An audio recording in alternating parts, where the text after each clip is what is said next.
Stuck between two Hello, trees. everyone, and thank you for joining us again for another episode of Obsessed and So Obscure, a Matt Berry music podcast. This is our fourth episode, and as usual, we're all very excited to be here, and especially excited today because we're going to be discussing Witchazel. For many of us, this album was our intro to Matt's music, and it's still a favorite among many fans. My name is Courtney, and we have Tara. Hello. And Jesse. Hi. So Matt wrote and recorded Witchazel on his own at his home studio and released it on his website for free back in 2009. Eddie Pillar at Acid Jazz was made aware of the album, and Barry ended up signing with them and re-releasing Witchazel with Acid Jazz in 2011. And then in 2018, it was reissued on yellow translucent vinyl. And then in 2021, for the 10th anniversary, it was released on, quote, caramel, which is actually, it's brown. Definitely brown. So as all albums, Matt plays all the instruments on this. If you read the back of the album jacket, he plays the acoustic guitar, the electric guitar, the ukulele, bass guitar, piano, electric organ, pipe organ, accordion, mellotron, ARP Odyssey synthesizer, Korg MS-20 synthesizer, Korg MS-2000B synthesizer, vocoder, glockenspiel, assorted percussion, and dinner bell. Cecilia Phage is also credited with the clarinet, the recorder, and owl sounds. And James Stapleton plays drums and percussions. And then Andy Vickery, Dave Hammer, and Joylyn Meredith are credited as impressive guitar solos on Woman. And speaking of Woman, Woman was used in the 2012 movie, The Wedding Video. And also From the Manger to the Mortuary was used in that movie, which Matt was also in. He plays the role of Roger. And Matt is credited as writing the original score for that movie. So fun fact there. Pretty funny movie. It is. It's on Prime Video. It is. It's very cute. I liked it. Is He it? plays the I kooky have best to watch it. Yeah. It's not all of the movies that he's been in have been great, but that one I thought it was really cute. Another fun fact about this album, per an interview he gave at the time to Sonic Contact, which I believe was a blog, he said that the album name comes from an extract from the plant witch hazel, which he put on your face. He said, "I always thought it sounded really creepy, but it worked for me." And the interviewer asked, "So was Matt Berry an acne-scarred teen?" To which he responded, "Well, as much as any kid is at that age." So this pastoral, mystical album about the horrors of the countryside was inspired in part by acne treatment. I love it. Happens to all of us. So Matt said about Witchazel, it was made without expecting anyone else to hear it. I didn't expect it to get picked up. It was made with love because no one had asked for it. It was done just for me. I didn't expect anyone like yourself to have heard it. It's just the kind of album I would want to listen to. And then he says in an article from the Times, "I don't care how I'm seen at the moment, because I'm not seen, so everything is up for grabs. The main point is that it's better to make music or television that you are proud of than a whole bunch of shit you're embarrassed by. I don't want to be on the front page of magazines. I want to make things that are good." This is an album, it would be an overstatement to call it autobiographical. There's a lot that's drawn from dreams, from nature, but he's been pretty open that this is an album that's inspired in a lot of ways by formative experiences in his childhood. And another interview around the time, and he kind of gave similar statements during multiple interviews as he was promoting this album, and even since then, he's talked a lot about Witchazel relating to the terrors of the countryside. He stated, and I'm going to quote here, "Whereas opium is about the horrors of city life, this is all to do with the terrors of the countryside." The interviewer asked him if he really feels there's something life-threatening lurking behind every hedge and dry stone wall, and he said, "I feel like there is, yes. And I felt that way ever since I saw Kate Bush performing Wuthering Heights on Top of the Pops as a child. It's true, she frightened the life out of me. Something about the way she stared right into the camera with those wild, glaring eyes. She looked like a sexy witch, and it had a huge impact on me. That and Watership Down, which my parents innocently took me to the pictures to see when I was little, not realizing it was about all these rabbits killing each other. Both of those things haunted me, and for the longest time, I thought the countryside was full of sexy witches and rabbit murder." This is something that continued to inspire him. Even several years later, in 2016, he was asked about this album in an interview and said, "I wrote and recorded Witchazel in a tiny one-bedroom flat in southeast London, so as long as I could get in the zone and rely on childhood memories, it didn't seem to matter." These are pretty vivid images that he held, and even though none of this is explicitly reflected in the lyrics to Witch Hazel. There's no song about a sexy witch or no song about rabbit murders. These themes are all over the album, and we're going to break that down when we get into the songs. That the Tears of the Countryside definitely made an impact on him. So as far as the album cover goes, he said, with Witch Hazel, I wanted the cover to look like a still from a Hammer film. I had the stuffed pheasant in the flat, and I positioned it with my other hand so the pheasant was looking straight in the mirror, and I thought that was very funny, so we used it on the album cover. So Ben Meadows actually took this photo, all the photos, the front and the back, and Ben Meadows has taken, I think, all of them except for the ones that Matt's done himself, and he has said in the past that he was a fan of Opium, and he ended up meeting Matt and told him he was a fan, and then a couple of weeks later they were in the woods shooting the cover for Witch Hazel. So Ben Meadows, once again, you have my dream job in general of being a photographer, a set photographer, everything you do, and awesome that you were in the right place at the right time, and now you're Matt's forever photographer, so well done on that. So, shall we jump into the music? Let's do it. Yes. All right. So, it all starts with the intro, which is called An Awakening.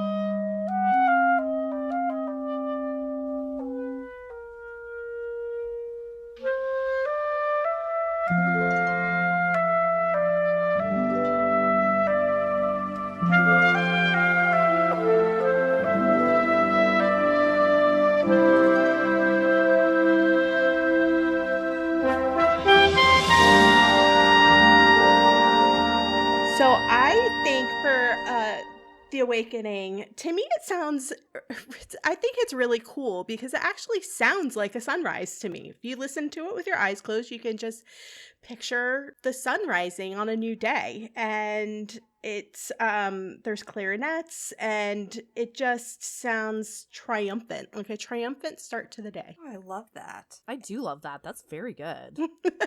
Yeah. Yeah. Something I noticed is we had talked during our Opium recap about how it starts with this introduction, which kind of gives an overture feel to the album. And this is something that Matt has done on nearly all of his albums. Kind of started with a little bit of an overture. This definitely has that feeling, too, of like kind of a preface to what's to come. Like you said, like a sunrise before it. He's first so formed. good at that, at setting the mood for what is about to happen. I thought Opium, for, you know, all of my love for Opium, I think that was really brilliant. How the intro really did lead into everything, what you were about to expect. And the same with Witch Hazel. It really does set the tone. It shows you exactly what you're going to see or what you're going to hear other in this album. Our man is good at intros. He's so good. Like they're all perfect. This one I think is probably his best one in my opinion. It is a fantastic lead-in and, like you said, completely sets the mood for everything that's to come. It's also our introduction to Cecilia Phage, who would become one of Matt's most important collaborators. This is the first time they worked together on this album, and that is her playing the clarinet and the woodwinds. Don't ask me all the instruments she plays. I couldn't break them down. Should I go back through the instrument list on the back of the cover? I know owl sounds. Clarinet, recorder, and owl sounds. She's apparently very good at owl sounds. So are we going to rate these songs again like we did? Are we going to give star powers? Let's do it, but it feels I like hard rating. to rate an Awakening. I mean, it's not really a fully formed song. Like I said, it feels like an overture or just sort of setting the mood. What the hell? I gave it a 4 out of 5. 5. Oh, Yeah, wait. I gave it 4 out of 5. Like it's solid. It's so good. I also gave it a 4 out of 5. So all Am I three going of to be us. the one being generous to this album? That is not something I expected. So all three of us gave it a 4 out of 5. I gave it a 5 out of 5. Oh, you gave it a 5. I said Yeah. 5. Oh my goodness. Oh my Yeah. gosh. All right. So that was a good start. Let's move on to Take My Hand because it doesn't get a whole lot better than that. It does not. So take my hand, we'll disappear to a love that's not too far from me. Though I don't know you don't know me. I just had to talk to you. See the arrogance of foolish moving. You take a risk. Your odds improve. See you don't know me. like say quintessential about Take Matt. My Hand. Well, I will say that I think this is one of Matt's few songs where the music and lyrics are equally good. I know so many of his songs are like really music driven and some are more lyric driven, but this one, they're both equally fantastic. For some reason, I don't know why, but on this version, on the actual original version, just to me, it sounds like he's singing Take the Hand rather than Take My Hand, but that just may be how I hear it. I don't know why. And also in this version of it, even though I love it, and this is kind of his signature song, it went on to become the theme song for Toast of London. I feel like the vocals on this are too subdued. I feel like they're too much in the background. And I don't think I would have really noticed how much that affects it until I heard the live version, which is just so much better. So that's just my thought. I love that live version. That is beautiful and highly recommended. But I'm going to totally disagree with you on the vocals. I actually love one of the things that really works for me about this song is that wall of sound production with the multi-track vocals and how he really uses his voice as just another instrument. It's not higher in the mix than the instruments. You know, it's funny, Jesse, that you had written, and I promise we did not compare notes beforehand, We did not. but you had noted that an awakening sounds to you like a sunrise. Mhm. The first thing I wrote for Take My Hand is it sounds like a burst of sunlight. Oh. Aw. Just this huge Guys, I love it. instrumentation and big chorus coming through. So yeah, it feels like this is where the clouds part and it's just sunshine raining down. I love that. I can think of that in my head. I can listen to it Mhm. back, and you're absolutely right. It is a continuation of the intro, and that's a thing about this album. I don't think it's as noticeable when you listen to it streaming, but when you actually listen to it, like on the record, all of the songs run into each other. There's a little Yeah. interlude between every song, and it's just like one continuous piece. So it definitely happens between An Awakening and Take My Hand, and I can definitely see how that sunrise visual, that's a good one. Yeah, good job, guys. I love that. This song, it gets stuck in my head all the time.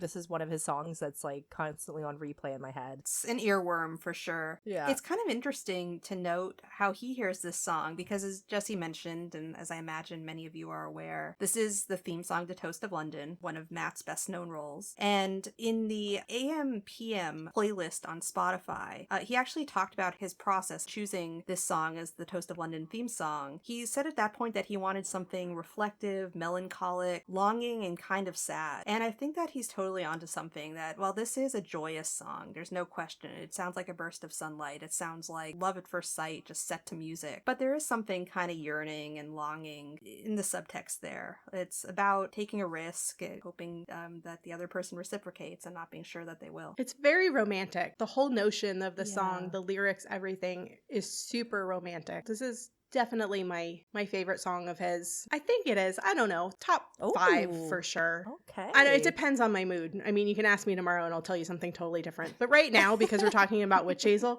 sure, we'll say this is my favorite song of his. I gave so it I gave it 4.5 stars. Your favorite song of his, and it gets 4.5 I'm gonna stars? tell you why. I know why. Because if I didn't know that the live version existed, this song would be perfect. But the live version, which we will talk about on a later episode, is sheer perfection. So had I not known that you could perfect this song more than it is, then it would be 5 stars. But, you know, you got to take off that half star because the live version's better. In my opinion, the live All version's right. better. You're not wrong, but like the live version gets a 10 out of 5 and this gets a 5 out of 5. Oh, so- yeah. 10 out of 5 for sure for the live version. Spoiler alert. Yeah. I say 5 out of 5. I love this song. I think everybody can agree. We all love this song, I'm sure. For a lot of us, this is probably kind of the reason that we're listening to this podcast right now, or that you're listening to this podcast right now. This is a 5 out of 5 for me. I don't know that there's anything that could make this song better. The live We version. all almost got 5 out of 5. Jesse fucked it though. But that's okay. It's just Agree to because disagree. it can be I know that there's a better version out there, so I can't give it 5 stars if I know that there's a better version. Well, the version on the live album is really close to definitive. I'm not going to say that it surpasses this one, but it is great. But if you are interested in checking out concert videos of Matt's, there are a ton of videos on YouTube of him performing this song, and they're really all excellent. You can tell he loves singing the song. You can tell that it's really near and dear to his heart, that he's having fun with it. You can easily do a deep dive just looking for videos of Take My Hand. You really can, and I have. So moving on. I'm gonna introduce this one because this one is like probably my favorite song of any song ever. So Accident at a Harvest Festival. This might be just one of my favorite songs ever of any song and any writer, ever. It's so good. There are around 248,000 listens on Spotify, and I am very convinced that I probably have a good 40,000 that are just from me listening to it. You can add about 20,000 for me. Like, we're probably responsible for a whole whack of them. Don't make me feel bad, 'cause I know it's too much to take in one go. But there's something that you should all know. Now tell these young folks to go. I gave him my gun just to try, but it went up right in his eye, and his brains hit and bounced off my shed. Well, it's safe to assume that he's dead.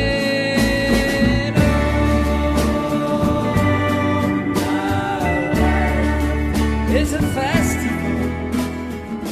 Courtney, what do you think about Accident at a Harvest Festival? I am with Tara that this is one of my favorite songs, maybe my favorite song on the album. It might actually edge ahead of Take My Hand. I think this is a song where Celia Phage is kind of the unsung MVP. Her vocal harmonies really make this song and add kind of this dreamlike quality. And actually, this is a song that Matt has said in interviews was inspired by a dream he had about, I'm not sure if it was him or if it was another person, but about accidentally shooting your friend in the head at a harvest festival. As we all have dreams like that. Yeah. Totally normal. Yeah. Cares of the countryside. Well, yeah. So my take on this song is a little different. I really like it's not that I don't like it, because I very much do. It's strangely catchy and the music is great. The lyrics always confused me a little bit. I mean, I know he apparently had a dream, but if you actually think about it, when I was listening to it the last time, I thought that it sounded a bit sarcastic after he kind of confesses to shooting his friend in the eye. I kind of thought it sounded a little bit like he tells this big secret and then people are judging him even though they've done also horrible things. It's a tapestry, just plain honest folk, and they never will do, no, not anything bad in their life. It just sounded like it had a little bit of a sarcastic tone to me. I don't know if it was meant to. That's probably just my weird interpretation of it after listening to it 5,000 times. But I don't know why I just had that like a sense. different interpretation. So my interpretation of it has always been, he mentions a couple times in the song about, these people would never spit in my eye. To me, I always thought of it as kind of like you're in this small little town and okay, you shot your buddy in the eye and killed him, but like we're cool with it. Like it's okay. We know you didn't mean to do it. Like we're not gonna put you down. I don't know. That was just always. And again, this is why his like stuff is. Yeah, they're all kind of like, it's okay, it's an accident at a harvest festival. It happens. Yeah, I think that's the part where it kind of got a sarcastic tone for it. Like, they'll never spit in my eye, and then it just sounds like, if you go to a church confessional or something, because I have so much experience with that being Jewish. But, if you're confessing something and people start judging you, and like, they've never done anything worse. I don't know. That was my interpretation. I think this is one of those songs that can be interpreted any way you want to. That's interesting. That's really interesting. Surreal. It is very surreal. But yeah, no, I find that really interesting how we all kind of you have like a different take, and that's what I love about this is that I hear stuff from you guys, and I'm like, oh my god, like yeah, like I never thought of it that way, but I can see that. Something I noticed, and like took a lot of notes on is really so many songs on this album deal with these themes of beginnings and endings, childhood and death, beginning of relationships, end of the life cycle. And so he this shows his transition. He goes from Take My Hand, which is all about the beginning of a relationship and full of hope for something new, for this new love, straight to Accident at a Harvest Festival, which is about this really grisly death. And then we'll talk in a second about how this segues to Song for Rosie, which is a song all about childhood. So he's really going back and forth in a lot of ways between these beginnings and endings. And that, I think, even more than The Whores of the Countryside, that to me is like the big theme of this album, kind of listening all the way through. I agree. I think that that's one of the things that, although this album is really masterful in so many ways, I think that's one of the things that make it a little bit more like a first album, because it doesn't seem as polished with theme as his later ones. Like, you can tell between, I feel like Kill the Wolf is in a lot of ways a continuation of Witchazel, but the difference between the two is not even necessarily with the production quality, but just as an overall theme. I think it's a lot more cohesive.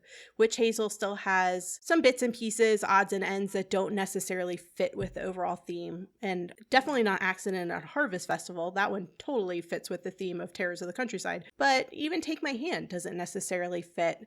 And then there's others that they're songs, they're good songs, but if you can tell they were kind of kicking around for yes, a bit. Exactly. Yeah, he wanted to get them out, and this was the way to do that. So sure. That kind of brings me to what I've thought of, is that, you know, some of these songs I think could have fit on Opium, and I think maybe weren't properly, you know, ready for him, and got, you know, put into this one, which again, like you said, the theme is very much, I always thought the theme was kind of, like the life cycle, beginning, middle, end. And definitely this is a song where he kind of introduces some themes he would go way deeper into on Kill the Wolf, the dark side of country life. He loves to touch on that. Absolutely. Jesse, what would you give this song? So yeah. I gave Accident at a Harvest Festival 3 stars. It's definitely not one of my favorite ones on this album. I love this album, and it's not one of my favorite songs. Tara, what about you? I give it solid 5. Like, if I am introducing people to Matt's music, and I've tried very many times over the years, Accident at a Harvest Festival is like what I send them. It's to me, it's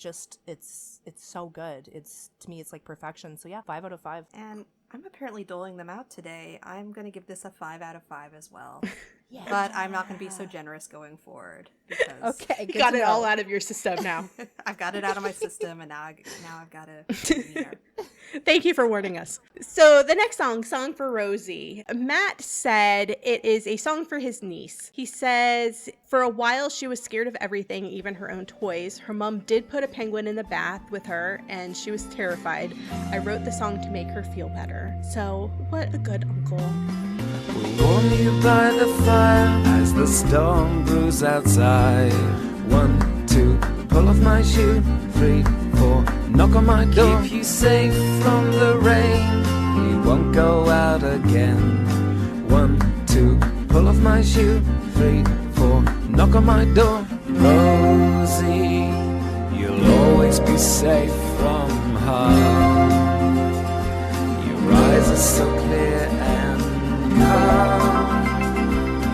1, 2, pull off my shoe. I think this song is absolutely adorable. It just sounds really sweet. There's not a lot to it. I mean, the lyrics are straightforward. There's nothing really open for interpretation. It just is what it is. He clarified the part with the penguin.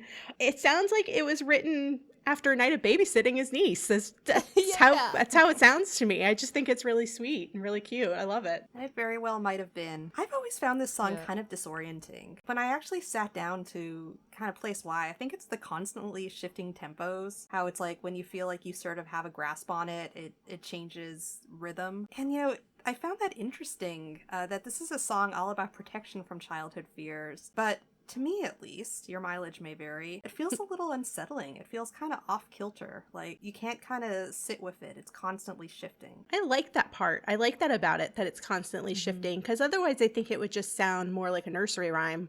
I like the part that it doesn't have a consistent beat and a consistent tempo. I think that's part of what makes it interesting, because otherwise I think it would have been a bit dull. But I can see what you mean. It makes you feel a little off kilter, but so does a toddler when you're babysitting. Yeah, That is a I very like good that point. about it, though. Yeah, Yeah, I like that. That's one of the things I like about it, and you described it very well. And it's funny that that's kind of maybe what you don't like about it, and that's what I really like about it. And you said adorable. That's exactly what I wrote. I was like, my little notes here, I'm like, that is just like so adorable. Like, it's the cutest song ever. I love it. Anyways, So what are we rating this song, gals? I'm giving it 4 stars. I think it's adorable. I mean, I don't think it's a 5-star song, but I do think it's very cute and I love it. Dead on. That's what I said too. I said 4 to 5. See, I told I don't you think was we've ever gonna get said the meaner. same thing. This Uh-oh. is Uh-oh. a 2.75 for me. That's really specific. Yeah. I rated I think one it of mine works like better that. if you know yeah. the context, for sure. Yeah, I think so. If you know the context, yeah, I agree. Yeah. Okay. Well, And that's then fair. from Song for Rosie, we go into So Low.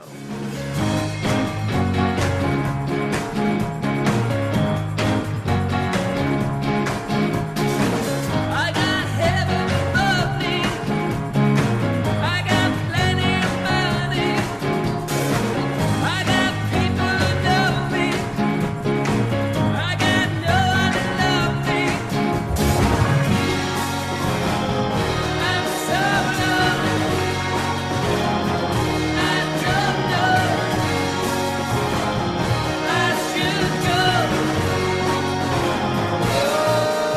This is one of those songs, I think, Jesse, you had mentioned, that feels like a little bit of an outlier in this album. Doesn't have much to do with the Tears of the Countryside, at least from what I'm hearing. It's got much more of a garage rock sound. I kind of hear a lot of influence from the Kinks. I hear a lot of influence from the Nuggets box set. This isn't really a sound that Matt revisits a lot in his discography, or at least he didn't until the Blue Elven years later. I think that this is one, like I was talking about earlier, where some of his songs are very musical driven, some of them are more lyric driven, and I really think that this is really music driven because the music is upbeat. It's like a real like rock song. It's really good. It's very catchy, but then the lyrics are like he's shouting over the music, and that kind of bugs me. He said that the song is about a friend. It's not about him. It's a friend that he's never happy with what he gets. He's always achieving. He's not achieving what he wants to achieve. I don't dislike it. It's just different. And yeah, this is one of the ones that just seem a little bit disjointed from the Terrors of the Countryside. I don't feel that it fits on this album 100%. So I always think of this song as being on Opium, and I will listen to Opium and be like, oh, I didn't hear So Low. Yeah, Tara, like, it's not on that album, you dumbass. So I don't 100% think it really fits with everything else. Yeah, it doesn't. Yeah, I definitely agree.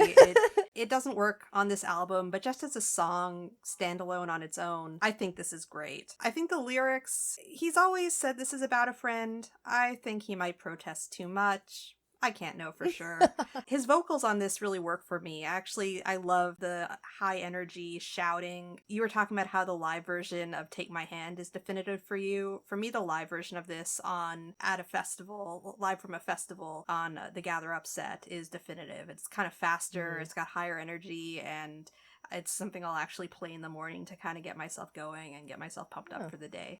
I do think it is about a friend because he doesn't seem to be too concerned with fame. Kind of think that he's happy where he is, and if he wants to do more, he will try to do more, but I think he's kind of okay maintaining the status quo. I think you're right about Matt nowadays. You know, something that we didn't mention that I think is kind of just an interesting fun fact is that he recorded this album in large part when he was filming The IT Crowd, and he talked in an interview at the time, right after the release, about how he said, I recorded it in my own flat, so it was always going on. It didn't stop. I could have been like, say, filming The IT Crowd, but then I'd go home and do something on that. I love that idea that he would be Douglas Renham and then go home and record this like gorgeous kind of folk rock album. And I think maybe this was on his mind more at that stage in his life than it is nowadays. That's very But who knows? possible because, I mean, that was like the first real mainstream popular thing, widely seen thing that he did. So it is definitely a possibility if we put it in that context because that does make a lot of sense. I don't know. No, I'm not so sure. You might be right. Yeah, now he's deflecting it. He's like, no, it wasn't about me. Right, I swear. everyone, right. I've I never still- been solo. I still tend to believe him on this one. Just from everything that we know about him, I do tend to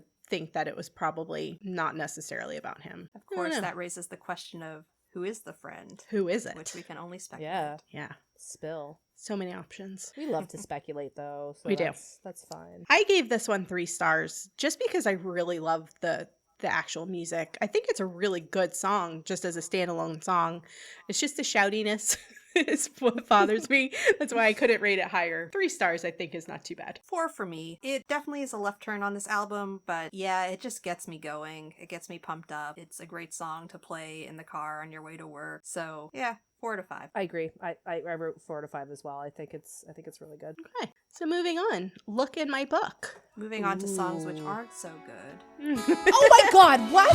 Over the hill, I'm over the hill. There's ghosts in my house, so I had to move out. I live in my barn, and I don't give a damn for the cows and the sheep as they string to excrete. Would you like to look in my eyes? Would you like to look in my book? Could you give me money for this?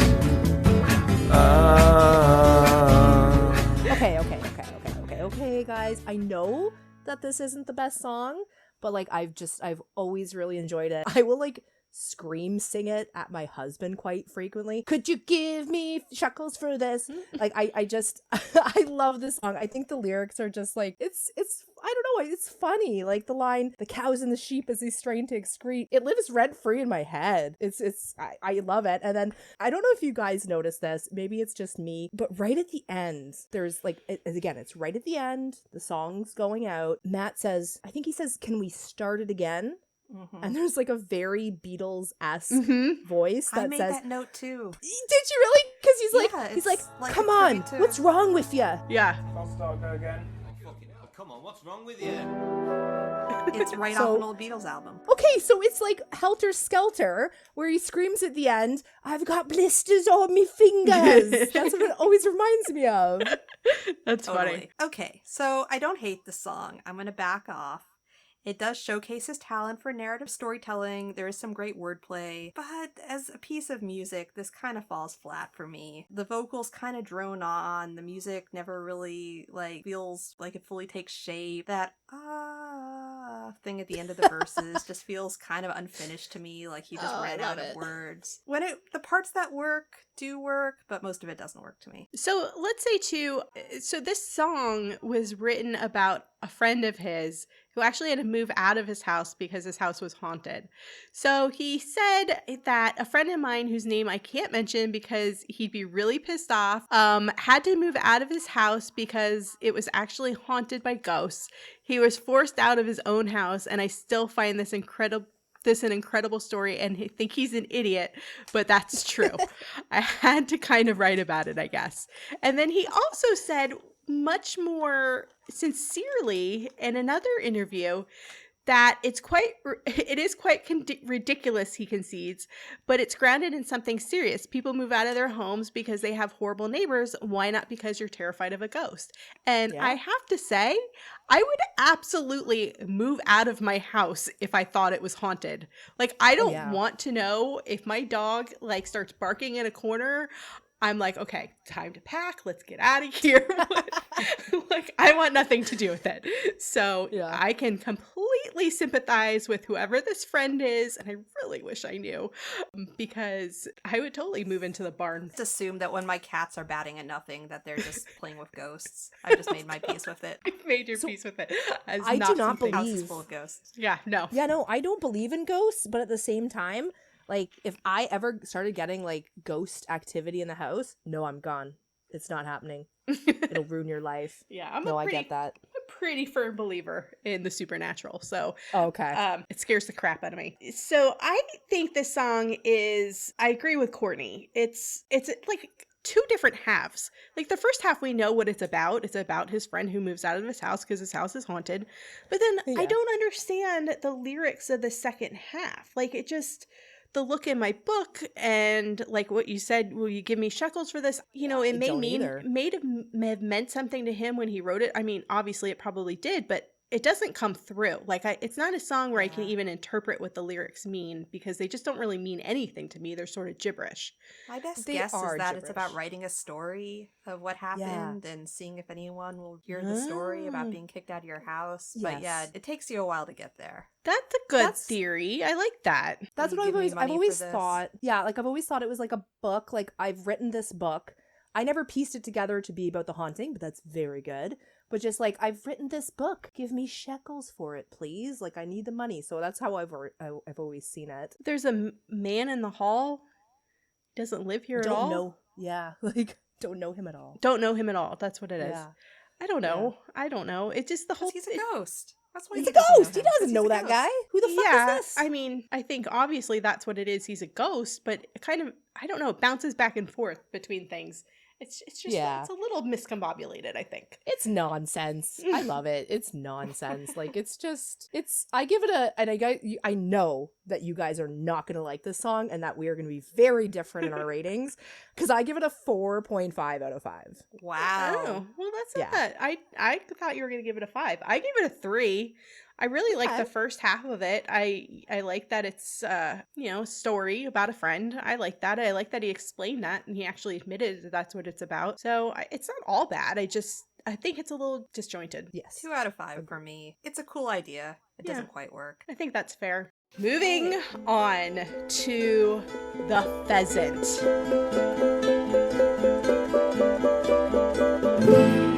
Look at the pheasant fly across the sky.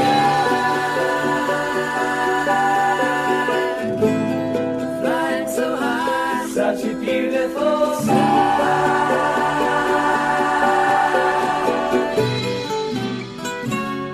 The evening sun, like a summer sky. They will return.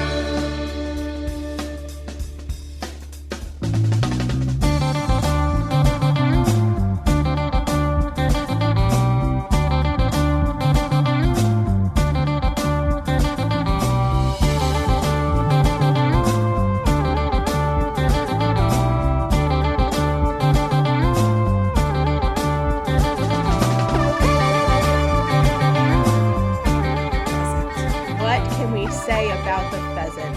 Funky. That's my word to Funky. describe it. Funky. This is kind of the purest prog rock piece in Matt's discography. I think this is the proggiest thing he has ever done, which is saying something for this man. Mm-hmm. He loves his prog. I think that this is a magnum opus. This song is almost 9 minutes long. It's mostly instrumental. There's very, very few vocals. There's very few lyrics. And honestly, it probably would have been just as good without any at all if it had just been completely instrumental. I Yeah. think that the song, the music takes so many twists and turns. Like you can almost picture it being like a bird in flight. There's a part in the middle where it gets a little sad. And in my head, I was thinking, okay, well, maybe there's somebody hunting the pheasants and, the pheasant gets shot. But then it kind of goes more into a triumphant thing again. And then there's a little section in it about 5.5 minutes in that always reminds me of Suicide Part 4 from Snuffbox. It doesn't sound exactly the same, but if you would listen to them next to each other back to back, it would be seamless between the two. Like they would just go together into one cohesive song. I don't know why, but they always make me think of the other. Probably because of the synth sound. Now I'm going to have to do that. Yes. So the lyrics also come full circle. He starts with the lyrics about the look at the pheasant fly, and then it ends the same way. And then the other thing is, fun fact, pheasants aren't known for flight. They are not known as flying birds. They do fly, they can fly, but they're not known to be big flyers. They mostly run away from danger. So I thought that was kind of ironic. Or they stand in front of your car because I've totally hit one before. Oh, It really? just stood in the middle of the road. Oh, yeah. I don't even know And if then I we tried have. to- I don't even know if we Well- have pheasants in Florida. I don't we think do, I've ever and I've seen hit one. them. Pretty sure we don't in Texas. Idiots. They're so dumb. That's why we have Fun facts armadillos. about this album, aren't we? Yeah, fun fact. Fun fact. That's like the theme of Witchazel. Fun fact. Yeah, we don't have I don't know if we have pheasants in Florida. I don't remember ever seeing one, but as far as dumb animals that stand in front of your car, we have armadillos. Oh, we have those. Oh. So I am taking a microbiology class this semester, and one of my takeaways from that class is that armadillos are reservoirs for leprosy. Yes. So don't pet an I've- armadillo. Right. Yeah. They're also I've heard really that stupid. before. They think they're invincible because they have armor, but they're not. It's so cute. I would love to see one. It's the state animal of Texas that fits on so many levels. It totally does. I don't even know what the state animal of Burn. Florida is. Alligator, maybe? I have no idea. I don't I know. have to Google this stuff later because now I'm curious. Right, yeah. Well, we went on a serious tangent there. Anyway. So Bringing it armadillo, back. not king of the sky, but the pheasant is. My I'm only going to thing, give like, this it song. runs a little long. I love this song, but I just find that 8 minutes 41 seconds is what I think it is, and just like maybe it could be a little bit shorter. I actually stupid, like I shouldn't even be admitting this, but I had originally wrote down, I was like, for a song with no lyrics, I really love it, because like I'm big on lyrics, right? And then after I listened to it again, and I was like, what the fuck are you talking about? Like there's lyrics, like it was 8 minutes long, and I was like, totally forgot about the fucking You lyrics. forgot at the about the beginning. beginning part where there's lyrics, and you hadn't yet gotten to the end where there's lyrics. No, That's exactly. really- Like That's really funny. Oh, I God. don't mind the Yeah. length of it. I think if a song is good enough, it really doesn't matter how long it is. And I think the song is fantastic. Yeah, I think the Good. length kind of makes it what it is. But I will agree with you, Tara, that this is a song you definitely have to be in the mood for. Like, I have to be in a very specific mood to listen to a 9.5 minute long song about a bird. I'm not always Yeah. in that mood. I almost wish it Yeah. didn't have lyrics. I think it may have been better without any I think vocals at all. so. Yeah. I do think so. Yeah. As it is, the way it is, and I give it 5 stars because I think it's next to perfect. Oh, wow. Wow. Yeah. Is that my first 5-star song? Above Think Take My so? Hand. It Oh, did. yeah. Well, it's not really above Take My Hand. Well, I but mean, it is because you it's- rated it It's above, above this version of Take My Hand. It is. That is Too my bad. first 5-star song. Look at me go. This I is a said solid 3.5. 3.5. Yeah. 3 for me. And that's totally on me. Sorry, Matt. I swear I love you, but Hey, the different prog rock is not my thing. different strokes for different folks. And then there's Woman, another one that doesn't belong in the horrors of the countryside. Okay, but like, it's the greatest song. It is the greatest love song ever written. I was gonna And say, I'm it not is- sure Woman belongs anywhere. I cannot believe you just said that to me. This was almost my wedding song. It was this close to being, you can't see, but my fingers are very close together. It was this close to being my wedding song. We ended up going with Holly's The Air That I Breathe. I regret not having it in my wedding song. Your woman is your angel, is your left side, is your whole life, and easily the most beautiful thing in the world. She'll soothe you, she'll accuse you, she'll confuse you, she'll lose you, but always be the best friend you have in the world. I really like, it's like an honest love song about kind of like, to me it's always the realities of a relationship, the duality of kind of being head over heels for somebody, but you know, at the same time they're human and they drive you fucking nuts sometimes. She'll soothe you, she'll accuse you, she'll confuse you, she'll lose you, but always be the best friend you have in the world. As somebody who frequently soothes, accuses, confuses, and loses her husband, I just very much relate to it. Tara, I'm really glad you didn't use this as your wedding song, because that means I can shit all over it without offending you or ruining any sentimental memories. You probably would have anyway. Yeah. Who are we kidding? I would have anyway, but I Right. feel less guilty about it Yeah. now because I cannot with this song. The lyrics, he rhymes world with world. He says, I know it's more than a feeling because my love, it has no ceiling. I love that line. Yeah, I do too. I love it so much. That is something that a junior high schooler who just hit puberty writes about their first crush. That Courtney. is not something a grown-up man Courtney, writes. why? Oh my god. Oh my god, you're literally killing me right now. Yeah. I warned you that I No, would get it's so mean. funny though. It's so funny because you're not wrong, but it's just I don't see it that way though. No. The very first thing that comes to my mind when I hear the song is that Matt just gets it. Like, he understands. He This man has understands been in love. that we are a complicated creature, that there's Yeah. many aspects to us. Yeah. I love the fact that he just gets it. Like, you know, Yeah. she can do all of these things to you, and you know, she's still going to be the best friend you have in the world. I just think that's so sweet. And actually, I actually thought this last time that I was listening to it, I was like, I wonder if anybody's ever used this as a wedding song, because this would be a really great Almost. wedding song. This I close, actually like, thought so- about that. But I think so this is a close. really complete traditional song start to finish. It's not out there in any way. It's very traditional as like a songwriting goes. And again, just like Opium, there is an absolutely amazing guitar solo in the middle, which is credited to 3 different people on the album. I'm not sure how that works exactly. This actually brings up a question for me, and I don't know why he doesn't play these guitar solos. Like, is this just not his style? Is this above his skill level? Does he just know his limits for guitar? I wondered about that on Opium, and then I was like, I don't think he plays the solo on Woman either, and I don't know why he doesn't.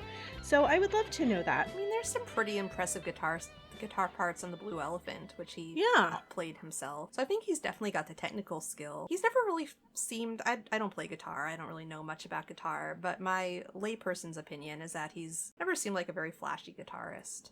Like, I don't know if he is able to pull off those parts, but I get the feeling he just isn't that interested, that he just as soon delegate it to his friends and let them have their moment. Maybe that's it. I don't know. But yeah, so anyway, I give Woman 4 stars. That's solid. So I get teary-eyed every time I hear the lyric where he's like, the last thing you'll see in this world. I don't know how, Courtney, is your heart dead? I also get teary-eyed, but for a different reason. Oh my god. I can't. Okay, so I'm really worried about the rating you're gonna give it, but I give it 1,000 out of 5. It is like one of his greatest songs. It's just a perfect love song, just that's very grounded in reality, and like I think that's a really good way to say it, that it is a love song and it's grounded in reality. I think that's really accurate. All right, Courtney, hit us. 1.5. 1.5!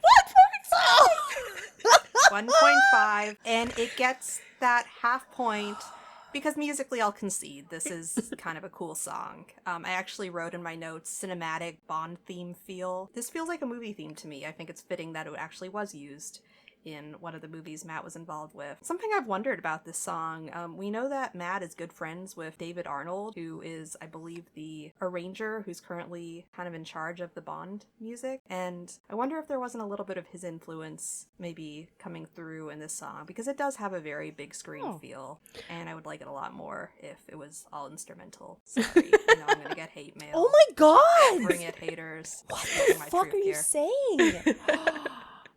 No love for Woman. All right. Let's move on before I like flip my laptop over. Badger's Way.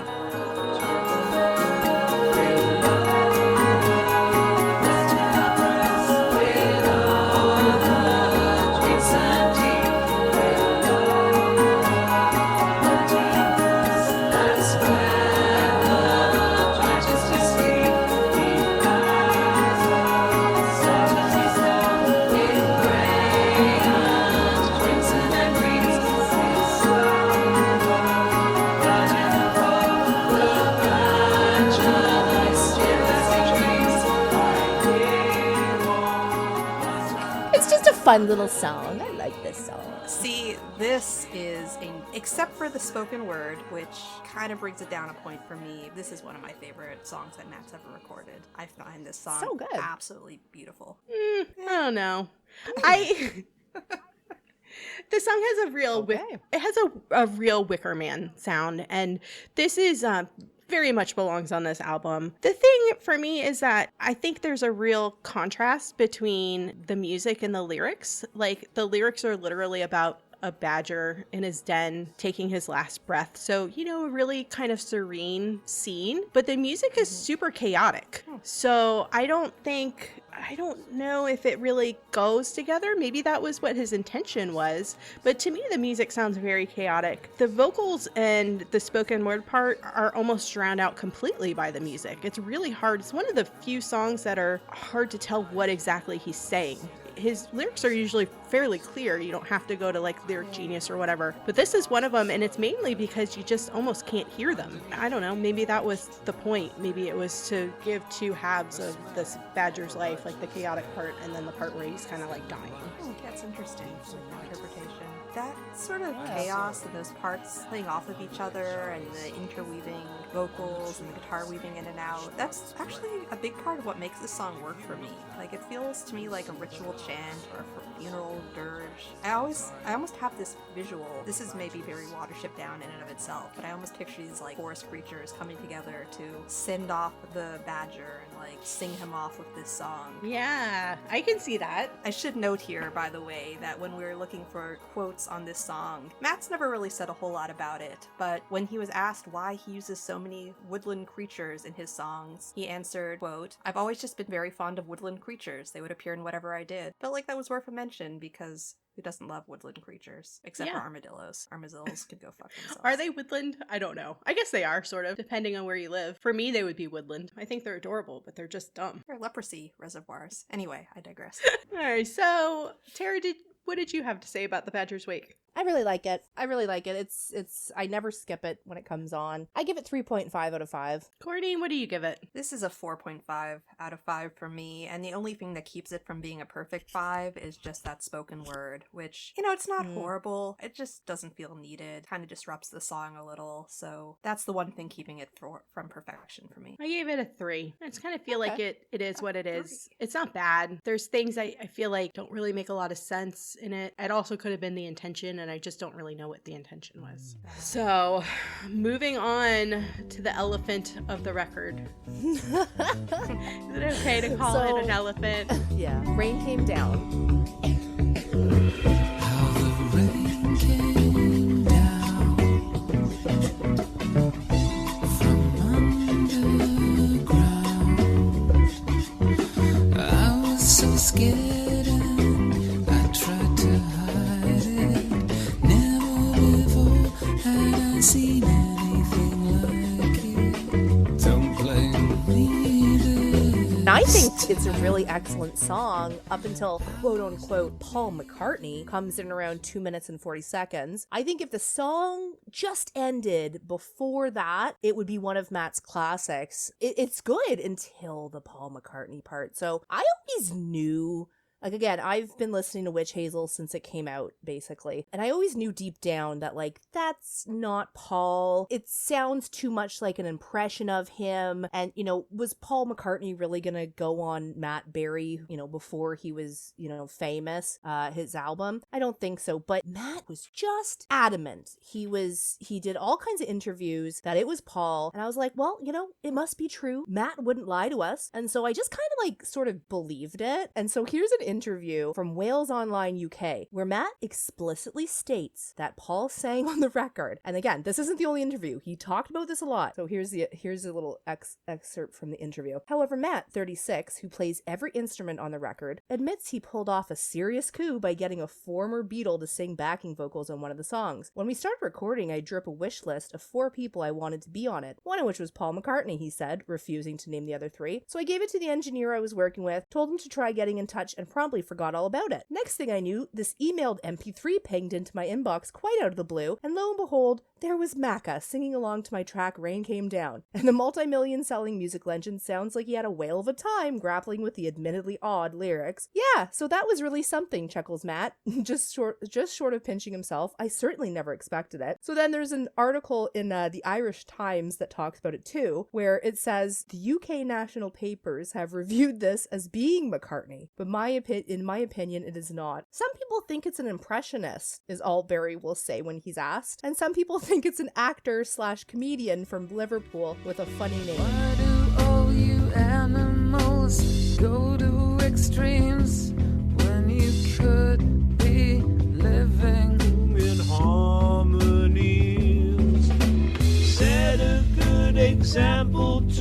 us human beings and stop behaving like Japanese. There are lots of apples on the trees. There are many fishes in the seas. Yeah, Matt has held on to this. I don't know if we can call it a big lie. I mean, We'll call it a hoax. We'll call it a hoax. Yeah. None of us are really like 100% sure. I will say that on the back of the actual album, Paul McCartney is spelled McCartney. So that is intentionally misspelled. If you go onto Spotify now, it is correct, but I think that may be a Spotify autocorrect and not how it's actually supposed to be, because I mean, I have the 2021 reissue of Witchazel and it still says McCartney with a small c. And then in 2021, when he was doing press for Gather Up, he almost kind of admitted finally that it was not Paul McCartney. He said, the interviewer says, but what about the Paul McCartney thing on Witchazel? Paul McCartney, actually comic actor Peter Serafinowicz, sings backing vocals on Rain Came Down. I mean, that's got a comedy thing going on, hasn't it? And he said, no, not to me. It was just more of just what would he sound like if he was to come on and sing the end of his song. Like I say, comparison is always made because of what else that I do. Comparison being, you know, it's a comedy album, but he's, you know, obviously insisting that it's not. However, how He did choose to put this track on there. exactly. And obviously it's not a comedy album at all, but you still have to do that little dig because that's not Paul McCartney. I mean, let's just think reasonably here. And even if it was, it's not. But even if it was, those are some goofy lyrics. Yeah. It's just not good. The beginning of the song actually is really good. I love the beginning of the song, the first half of it. I just don't know why. I don't know. I just don't get it. Maybe he just needed a vehicle for Peter Serafinowicz, although I don't think that he was in need of any sort of a boost in his career at the time. I don't know. It just doesn't make sense to me. It's the whole second half is just super cringy. Which Yeah, is a I shame agree. because, like Tara said, the first half is not bad. It's got this like early 70s funk influence. There's kind of this echoing bass, these like really high, almost falsetto vocals. The whole thing wouldn't sound out of place on Opium. This is one of the songs you named that really sounds like a little bit of a holdover, both musically and in the kind of jokey, tongue-in-cheek aspect. And now I sort of wonder if it may be a holdover from Opium, because it doesn't fit Yeah. with the theme of the Terrors of the Countryside. I mean, it doesn't really fit with the theme necessarily of Terrors of the City either, but I don't see where it has a place, not only not here, but like really anywhere. And it just doesn't fit with the whole theme of this album at all. Like, it's a serious album up until this part, and it just makes me angry. It throws me. It's always thrown me. There's no way that Paul friggin' McCartney agreed to sing these lyrics. Set a good example to us human beings and stop behaving like Japanese. What does that even mean? I don't know. I have Come no on. idea what that means. It makes no sense at all. I can solve this whole thing. I can solve all of these shenanigans. I'm going to see Paul McCartney in a couple of weeks. I can ask him, you know, where is this press pass that I need? Because I have a podcast now. I can get the credentials and go backstage and ask Paul McCartney once and for all, was this you? And then he sues Matt Berry because he never knew about it before. Yeah. And he's like, oh my God, this happened. And then you ruined Matt Berry's career. And, you know, then we have to deal with that. All right. Yeah, so Jesse, maybe rethink this plan. Jesse, I think that maybe you should make a sign. If you can't get a press pass, you make a sign. I don't know you how go. you word it. It's got to be a really big sign. yeah. Banner even. I think our seats are pretty good. Now, you know, I might be able to get away with it. I don't know. I'll work on that. Anyways, exciting. so I gave this song 2 stars, and it's just because I really like the first half. Yeah. That's my entire rating is off the first half. Yeah, so I give it 3 out of 5 as a whole. If they would have like cut out the Paul McCartney, I would have given it 4. I think the beginning part is really, really good. It's a nice little song. It could have just been a 2-minute 40-second song, but then you had to fuck it up with the Paul McCartney shit that I don't know what he was thinking. It's weird. You guys are really generous. I'm giving this half a star. Half a star. You're not wrong, This I is guess. the worst thing that Matt Berry has ever recorded. And I count the jackpot songs in that ranking. Oh my gosh. I can't like fault you. Like you're not entirely wrong, you know? Like Yeah, I just like the pretty bad. beginning of it. That's why I gave it. I rounded up, I guess. So, do you not like the beginning at all, or just the end No, of the it is beginning's just so okay. stupid? It's kind of there. It's fine. It doesn't do anything exciting to me. It's Yeah. not enough to redeem what comes later. When I hear the get that. beginning of the song, I actually get kind of excited and I'm like, oh no. Then I forgot skip what's it. gonna happen. Yeah, I forgot. No, Yeah. okay, skip. Which is very Yeah. sad. I do like that song. I get to like 2 minutes, and then I'm Yeah. like, oh no, we gotta fucking. I I think this- can't listen to that again. I think this might be the song that we've all agreed on just doesn't work. No, Is this the first time that we're in consensus about disliking a song? I think it is. Yeah. I think it is so far. Yeah. It might be the last time. Right now we're all in consensus that this song don't work. I kind of think it's funny about saying it's Paul McCartney and holding to that for like a decade. Like that's I funny. agree. I dig that. I agree. That's cool. It is a strong commitment because he played off Yeah. of it in a lot of interviews, and sometimes he wouldn't actually admit that it was him, and then other times he just blurted it out, Paul McCartney. Like, how are you Yeah. getting away Oh, with whoops. this? Yeah. Did they say that? Whoops. What? Yeah. Okay. Anyways, let's move on. Moving on. From the manger to the mortuary / recorder dance.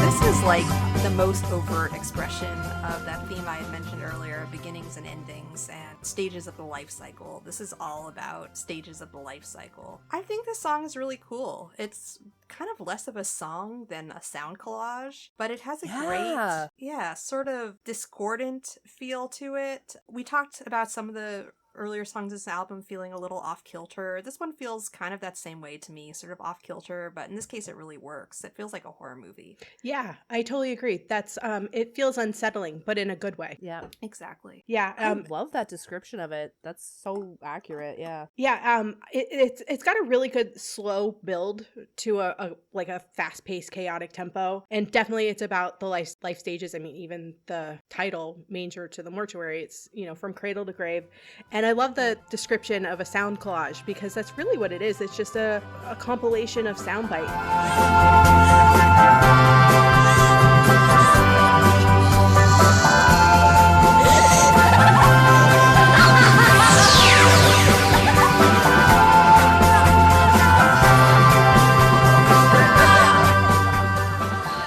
They include a baby crying, children playing, sex / orgasm, screaming, and then there's bells and chimes thrown in. There's a spoken word part that's almost completely drowned out by the music. You really can't understand it at all. And then, something that occurred to me also is you always should listen to Matt's music at least once with headphones on.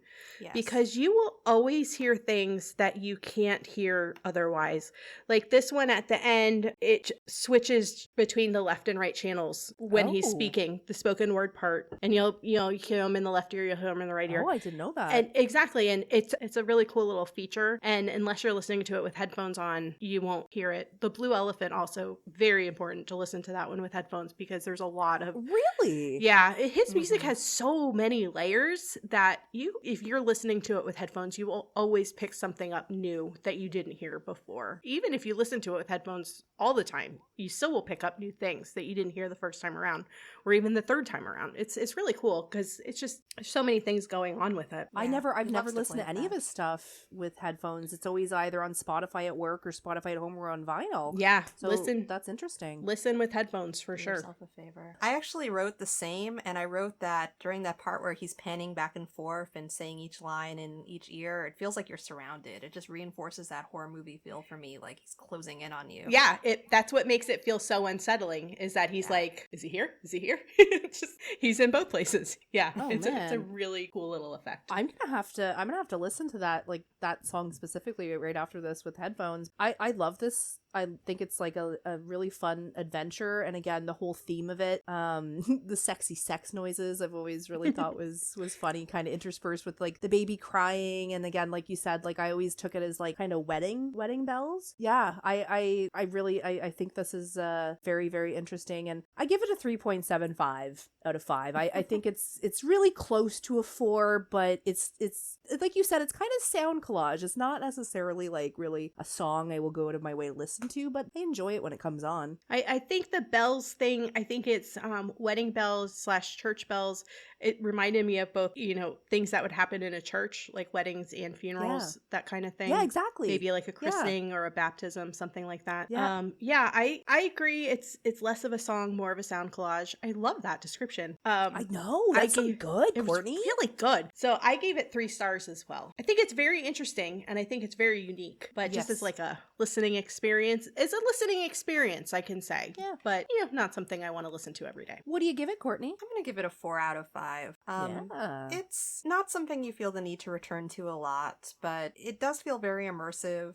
It feels like a song you can kind of get lost in. I love the attention to detail. I love the little production details like we named. So yeah, 4 out of 5 for me. And then we have to take a moment and touch on Recorder Dance at the end, which is the one song on the album that Cecilia Phage wrote. Yeah. Her writing contribution. And this is kind of a very traditional English sound. I am not an expert by any means in traditional English music, but to me this sounds like a fife and drum almost. It does, for sure. Yeah. And I think it wasn't even until I was reviewing this album for this podcast that I even realized that it was from the manger to the mortuary / recorder dance, because every song has these little musical interludes. I thought that part was just a little musical interlude. I didn't realize that it had its own title until I was like, oh, okay. Yeah. So that's the one. That's what she wrote. And that's actually is named in this. So that's pretty cool. I never knew that. I've listened to this album so many fucking times, and I was looking it up on Spotify today, and I was like, from the manger to the mortuary / recorder dance. I was like, oh really? And then I was like, oh fuck, like I always thought it was 2 little different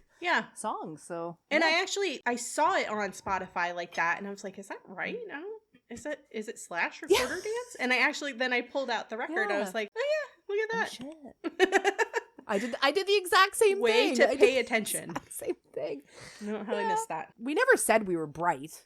Well, we're I have just my coasting. moments sometimes, but not always. But it can't be all the time. You wouldn't shine if you were brilliant all the time. You just have to have your moments. True. I would fade out like a star. So let's Very move on philosophical. to Into the Sky.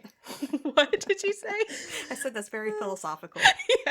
Yeah. Because it's late and I'm tired and I'm starting to go crazy. I liked it. Almost at the end. All Yeah. All right. We're almost there, guys. What do you got for Into the Sky? So this is kind of a little bit of an outlier for me too. It's got this loose jam session feel, which you don't really see a lot in Matt's songs. Usually they tend to be pretty tight and heavy on their production, and this one, it just feels like him kind of jamming. What this man cannot see, and I may be left to my own.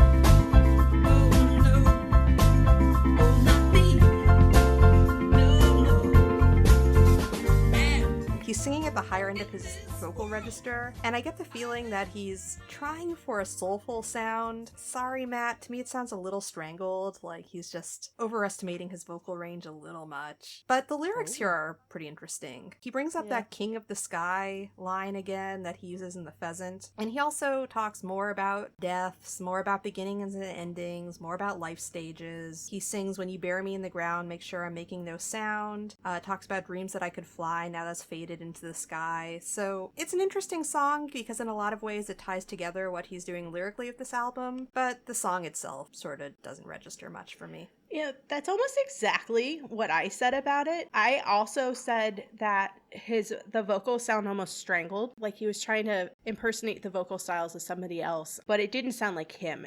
The lyrics I just think are very simple, nothing too revolutionary there. It's also a really interesting song structure because there's really no chorus. It just start to finish. There's no chorus, there's no hook really. So I think that's interesting. And then there's a real echoey sound in it. And I don't know if that was an intentional thing or if that was just, I don't know if that was like the wall of sound kind of thing that he's going for on this, or if it was just like the production that he had going on at the time, like his setup. It's a good song. It's just sort of forgettable. It doesn't really feel like it fits on this. It kind of feels like a kind of throwaway song because I think it's too good for that, but it feels like filler. Let's say that. Feels like filler. Yeah, I don't agree.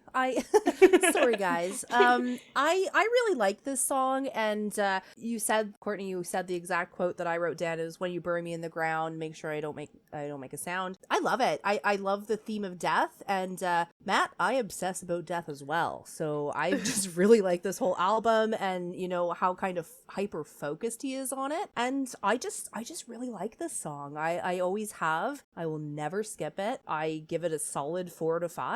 I really enjoy this song. Yeah, it's definitely not one that I would skip. I listen to it every time it comes on. It's not like a rain came down situation. But Yeah. I think when I think of Witch Hazel, this song doesn't come into my head. I forget that it's on this album. I don't think that I can really necessarily place it as to where it goes. So I think that's just, to me, how it doesn't fit here. But yeah, I gave it a 3. Jesse, you kind of took the words out of my mouth. That's exactly where I'm at with it. It's fine. I tolerate it, but there's not a whole lot more to say about it. It's a 2 out of 5 for me. It's not hurting anybody. Just there. It's not Gotcha. actively offensive to me. It's No woman. Thank God. Not Oh my actively. God, Courtney, I can't, we're gonna have to talk later, you and me. I can't believe you're saying these things about women. So I'm anyways. well aware that I just became the villain of the Matt Berry fandom. And you know what? I'm willing to take up that mantle. I will own it. I don't think think so, though. because I can see your point of view where you might just think it's a little cringy, and I totally see that, but then I see it the opposite way where I don't think Yeah. it's cringy. I think it's really pretty spot on romantic. Yeah, like I get it, but it's also amazing. So, roosting time.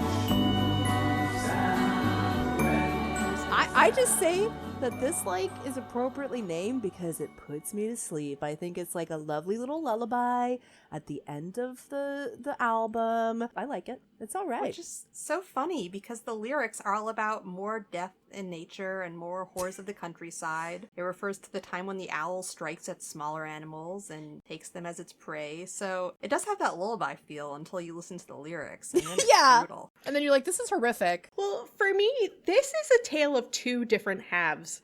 The first half is, like you said, about the terrors of the countryside. The second half is basically a reprise to Take My Hand.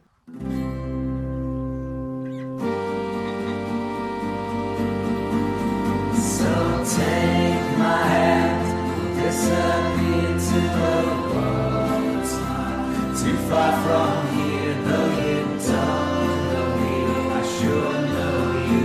Please allow me to take you through. There's room for us at any age, so just think of this as a second stage, and they'll fall in love with you for sure. And your arms to lead the tour. Don't shed a tear, don't be afraid, 'cause we'll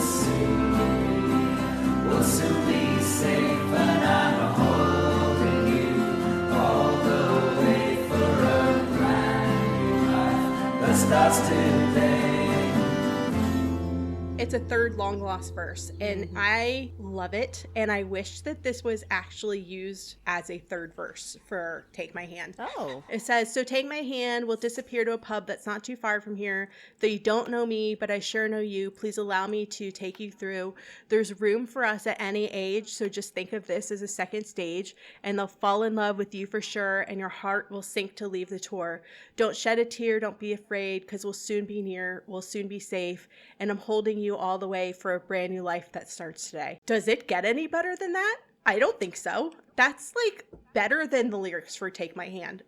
How is this just buried at the end of this final song? I don't understand it. It's like a travesty to me. So I don't love it. I don't love that part. I What? think that it doesn't really go. Love it. Yeah, I don't know. I really like the like beginning part up until like just towards the end. I know. This is why we're here though, because we don't all agree. It's beautiful. I can't think of it as I'll be right. I can't think of it as one Yeah. song. Like, to me, it's two different parts. It's two different songs. They don't. It is.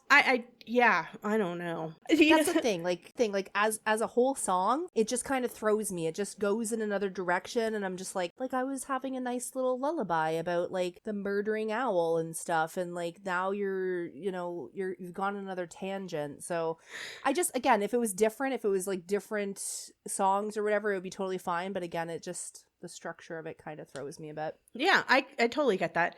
The funny thing about the owls is between the sections where it said that there's the owl sound and it says to wit to woo, I cannot think of Toast of London now.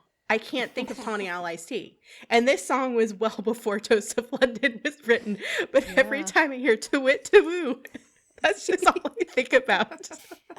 And then it goes into this beautiful verse from the reprise of Take My Hand. And I just think it's an absolute tragedy that it's just buried at the end of the album like that. Ugh. Yeah. It's so good. I would agree with you, except that I don't think it's buried. I think it's kind of a sweet grace note at the end of the album to send you off. And it ends on this note, like the album starts, on this note of hope and optimism and looking towards the future. And this is a pretty dark album at a lot of points, as we've talked about. So I love that it ends on this note of just brightness and hope. I can't even. Like, just reading the lyrics, not even hearing the lyrics. Like, it's, I don't know. There's just something about it. It just really gets me. And I just think it's absolutely beautiful. So I give the first half of the song, because I'm rating it in two different sections. I'm not rating it as a cohesive piece, because I don't think it's cohesive at all. So the first half I give a 3, and the second half I give 5 stars. Doesn't get any better than that. I actually am going to argue that it's a little more cohesive than you're giving it credit for, because it's like two sides of the same coin. It's like death and then rebirth.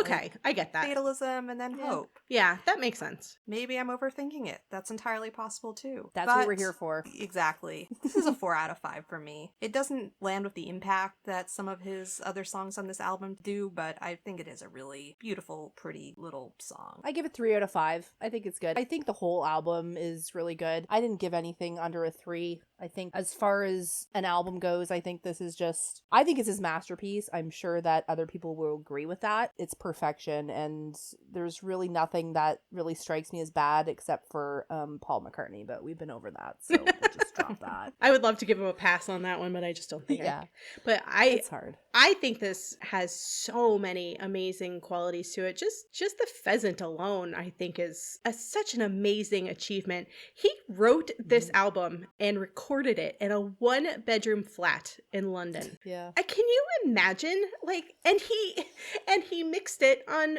GarageBand. GarageBand is the same thing I use to edit this podcast, and he used it to write and edit an entire album and mix it. I don't even know where to begin. I don't even know how that's possible. It's amazing. And he taught himself how to do this. Let's just consider that for a minute. It's just an unbelievable achievement. And did He's it all so while talented. simultaneously Yeah. starring on a popular sitcom. Like, he was literally Yeah. doing this in the evenings after he came home from the IT crowd. Yeah, this was his second job. One that he Amazing. didn't get paid for, one that nobody asked for, one that he did because he wanted to do it.